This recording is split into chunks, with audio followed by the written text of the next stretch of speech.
The first thing we're always going to do is create a forecast so that we can determine how much room there is in the budget to increase their staff salaries. If there is a pretty decent amount of room there and they're still able to maintain that 15 to 20% profit margin, then we will let them know that they have the ability to make those changes.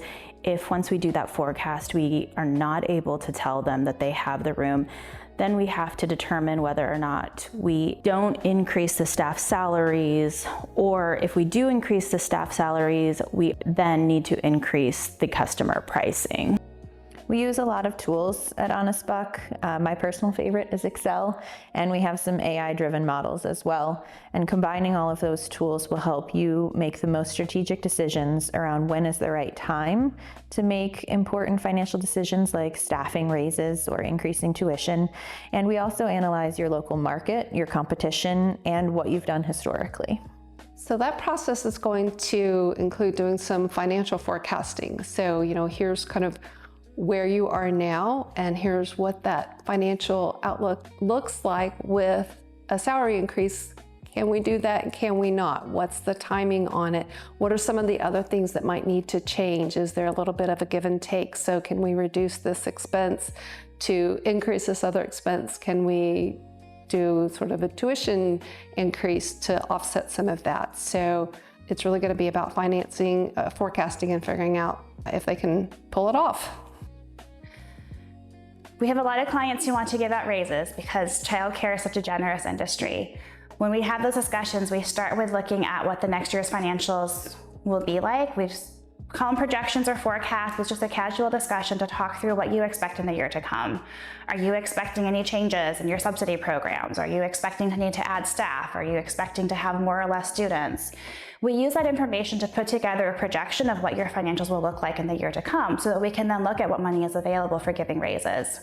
Most of the time, you have to raise tuition to give raises because payroll is such a big expense. So we talk together through what that looks like. How much do we need to raise tuition? What classes should we be raising it on? Are there opportunities to adjust discounts rather than adjusting tuition? Kind of work through all those pieces to generate the revenue so that you can provide the raises. We'll work with you too through how you want to do those raises. Are you doing a flat % to everybody? Are you doing merit-based? Do you want to set up an official program for those? Work through all those details so that you can feel confident that you're giving everybody a fair and equitable raise that is going to be sustainable for you in the year to come.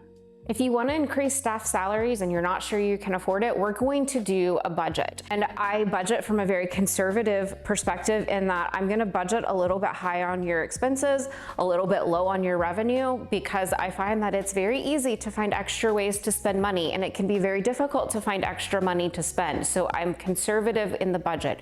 And then we're going to start playing around with staff wages, and we're going to see what that does to net income and business stability and savings goals, and we're going to play with it.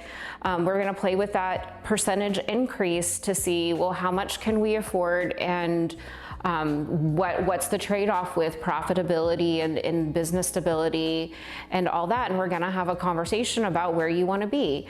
Are you comfortable with the risk level of this amount of salary increases? But we're going to do that with some real data projecting out. And like I said, I'm going to be realistic, because you are much better off to do smaller raises that you can maintain than to do a big raise and go, oh no, we're in trouble, and have to pull it back. That causes far more issues with staff and morale than doing smaller raises over time.